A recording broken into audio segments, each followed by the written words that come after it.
Aujourd'hui, un cabas ou sac de course, de forme évasée, molletonné, doublé, sans aucune couture apparente à l'intérieur. Il est travaillé, mais simple à réaliser. Des anses assez longues pour porter à l'épaule. Je les ai prises ici dans la couture et elles sont retenues sur le bord supérieur par deux surpiqûres. Ce cabas fait 26 cm de haut, 42 cm de long pour le bord supérieur. La base fait 27 cm de long sur 13 cm de large. Et vous avez un bel espace de rangement à l'intérieur. La base est ovale, les mesures et les gabarits sont précis. Je vous présente un sac qui est un petit peu inhabituel. Sur le devant, j'ai mis un passepoil en bas et en haut. À l'arrière, par contre, je n'en ai pas mis. Ce sac étant un prototype, je voulais juste vous montrer la différence et vous aider à faire un choix avisé. Vous pouvez aussi jouer avec les tissus. Les renseignements vous seront donnés à la fin du tuto. Pour réaliser le devant qui est travaillé, découpez les demi-patrons sur la pliure, le bas, le milieu et le haut, ainsi que les bandes pour faire le passepoil. Commencez par confectionner les passepoils. Pour les débutantes et les personnes qui se posent des questions sur la technique à suivre, regardez dans la boîte de description en dessous de cette vidéo et vous trouverez le lien vers un tuto dans lequel j'explique rapidement, mais en détail et avec des gros plans, ce qu'est un passepoil, la manière de le faire et surtout de le coudre en place. Le passepoil est utilisé pour mettre en valeur et pour décorer. Donc ici, ce sera la limite entre deux tissus différents. Placez endroit contre endroit, la cordelette se trouve vers le bas.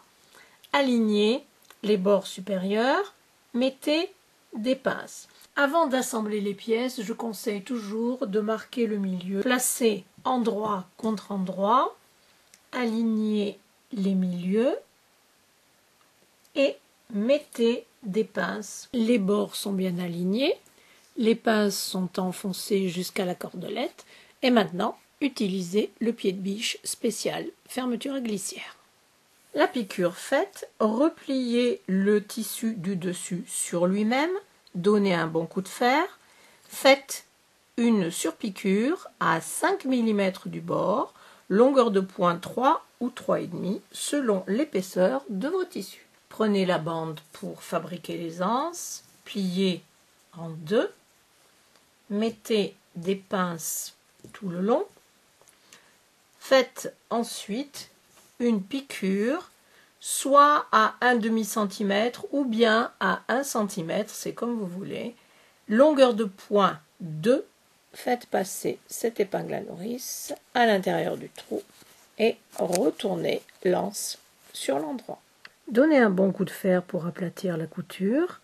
Ensuite, faites une surpiqûre de chaque côté à 5 mm du bord, longueur de point 3. Marquez le milieu du bord supérieur en mettant une épingle. Prenez le passepoil, alignez les bords non finis. Centrez le passepoil et pour le maintenir en place, faites simplement une faux filure à l'intérieur de la marge de couture, c'est-à-dire à 5 mm du bord, longueur de point 4,5. Placez les extrémités de l'anse à 8 cm et demi de chaque côté du milieu. Mettez des pinces provisoirement et faites une faux filure, placez endroit contre endroit, alignez les bords, faites correspondre les milieux, mettez des pinces,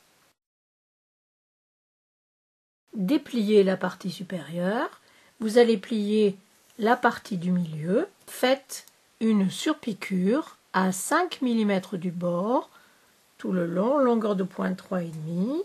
N'oubliez pas, avant la surpiqûre, de donner un bon coup de fer avec une pâte mouille.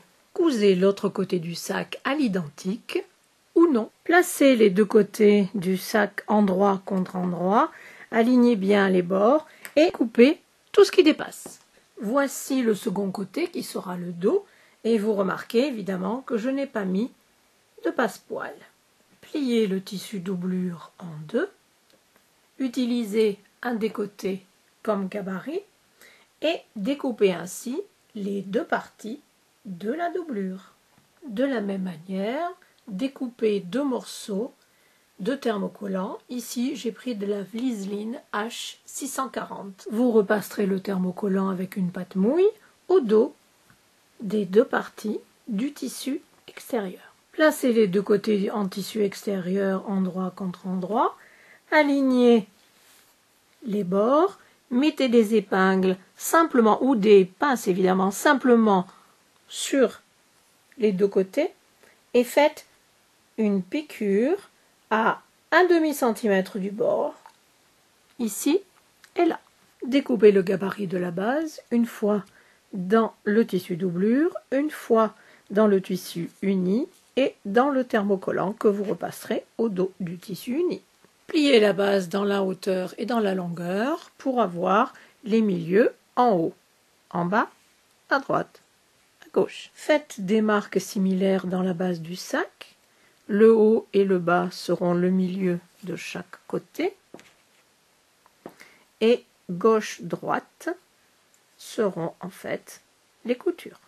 Placez la base et les côtés du sac endroit contre endroit. Alignez bien les deux bords, mettez des pinces tout autour, et vous voyez, ça tombe très bien, et faites une piqûre à 5 mm du bord. Voici le résultat attendu, longueur de point 2.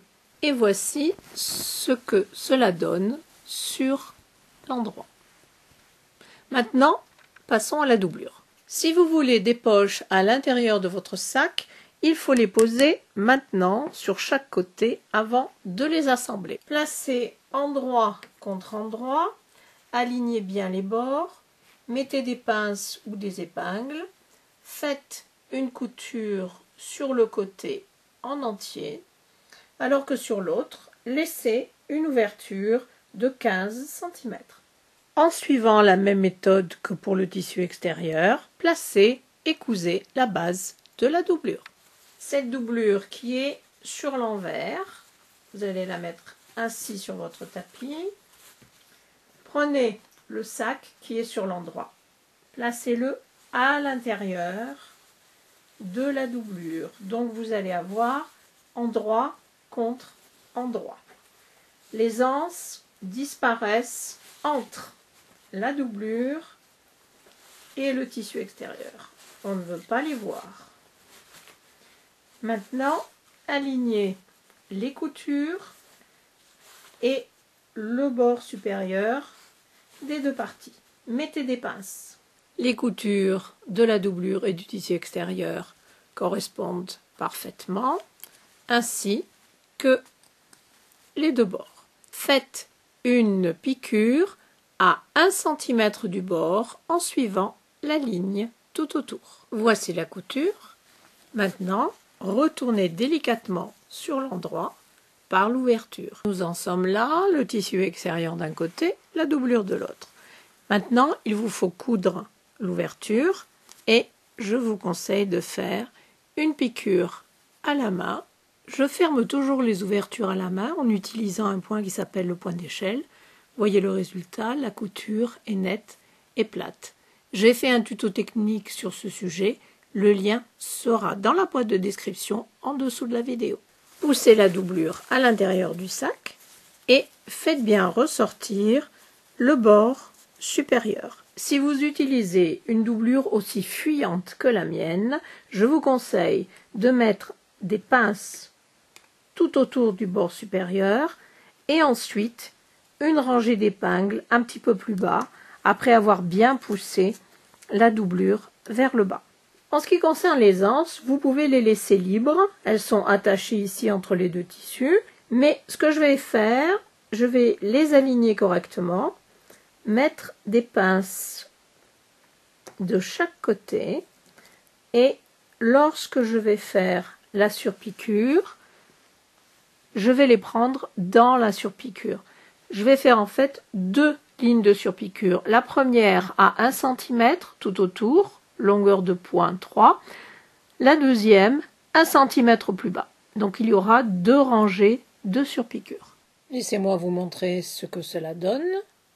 Comme je l'ai dit tout à l'heure, le sac est simple. Cependant, vous pouvez le complexifier à souhait. Dans la boîte de description et sur la fiche, vous trouverez des liens vers mes tutos techniques pour ajouter des poches intérieures, extérieures, un panneau zippé pour fermer le sac, etc. La fiche explicative et les gabarits sont sur ma boutique en ligne. Lisez bien la marche à suivre dans la boîte de description. Ce tuto est maintenant fini. J'espère que ce modèle vous a plu. Je vous dis à bientôt.